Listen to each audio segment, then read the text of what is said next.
एक गांव में एक किसान रहता था। उसकी सारी जमीन पिछले 2-3 सालों से सूखे की मार झेल रही थी और वो पूरी तरह सूख चुकी थी। सर्दी का मौसम आ चुका था। किसान पेड़ के नीचे आराम कर रहा था। शाम हो चुकी थी, तभी उसकी नज़र पास बने बिल पर गई। वहां एक सांप अपना फन उठाए बैठा था। किसान के मन में एक बात आई कि यह सांप तो सालों से यहीं रहता होगा, लेकिन मैंने इसकी कभी पूजा नहीं की और शायद यही वजह है कि मेरी सारी जमीन सूख चुकी है। किसान ने ठान लिया कि मैं हर रोज सांप की पूजा किया करूंगा। किसान एक कटोरे में दूध ले आया और बिल के पास रखकर कहने लगा, हे नागराज, मुझे नहीं पता था कि आप यहाँ रहते हैं, इसलिए मैंने कभी आपकी पूजा नहीं की। मुझे क्षमा करें, अब से मैं रोज आपकी पूजा करूंगा।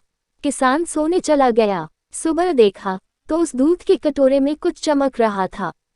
पास जाकर किसान ने देखा तो वह सोने का सिक्का था। अब तो यह रोज का सिलसिला हो गया था। किसान रोज सांप को दूध पिलाता और उसे सुबह एक सोने का सिक्का मिलता। एक दिन किसान को किसी काम से दूसरे गांव जाना पड़ा, तो उसने अपने बेटे को रोज सांप को दूध पिलाने को कहा। किसान के बेटे ने वैसा ही किया। अगली सुबह उसे भी सोने का सिक्का मिला। उसके बेटे ने सोचा कि यह सांप तो बड़ा कंजूस है, जरूर उसके बिल में बहुत से सोने के सिक्के होंगे, लेकिन यह तो बस रोज एक ही सिक्का देता है। अगर मैं इसको मार दूं तो मुझे सारा का सारा सोना मिल जाएगा। अगली शाम लड़का जब दूध देने गया तो उसने सांप को देखते ही उस पर छड़ी से वार किया, जिससे सांप ने विकराल रूप धारण कर लिया और उसे डस लिया। जख्मी सांप उसके बाद अपने बिल में चला गया।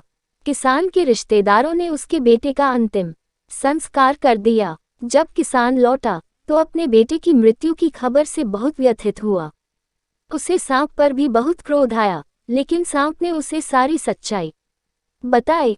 तो किसान ने कहा, मुझे पता है कि गलती मेरे बेटे की थी, उसकी तरफ से मैं माफी मांगता हूँ। किसान ने उसे दूध दिया और उससे फिर माफी मांगते हुए कहा, कृपया मेरे बेटे को माफ करें। सांप ने कहा, उन लकड़ियों के ढेर को और मेरे सिर को देखो, दरअसल यह न तो तुम्हारे बेटे का दोष था और न ही मेरा। परिस्थिति ही कुछ ऐसी बन गई थी कि यह सब कुछ हो गया। यह भाग्य का ही खेल था। भाग्य के आगे हम सब मजबूर हैं। सीख, यह सच है कि भाग्य अपना खेल खेलता है, लेकिन हमारे कर्म भी मायने रखते हैं। लालच का फल हमेशा बुरा ही होता है।